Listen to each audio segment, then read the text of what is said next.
مصر عملت انجاز. هتقول لي ايه الانجاز اللي عمله حسام؟ هقول لك اسال امك.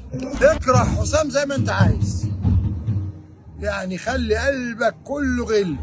وبعدين بقول لبعض الزملكاويه اللي انا المفروض رئيسهم كده وهبقى رئيسهم ان شاء الله. عايز اسالهم سؤال. انا خلاص اخترت المحامي ده يترافع عني، وهو بيترافع اقعد اقول له لا ما كنتش موافق عليه، خلاص بقى كمل معاه تمام. وبعدين لا وكابتن حسام عمل انجاز. مصر عملت انجاز. هتقول لي ايه الانجاز اللي عمله حسام؟ هقول لك اسال امك.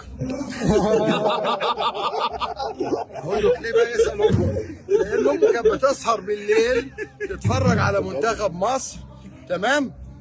يا جماعه استراليا، يا جماعه انت ناس انك لاعب انت ملاعب اسبانيا قبل كده، لاعب روسيا ودي كلهم والبرازيل ودي ايه ده؟ وبعدين المانيا طلعت والبرازيل طلعت والبرتغال طلعت والبرتغال طلعت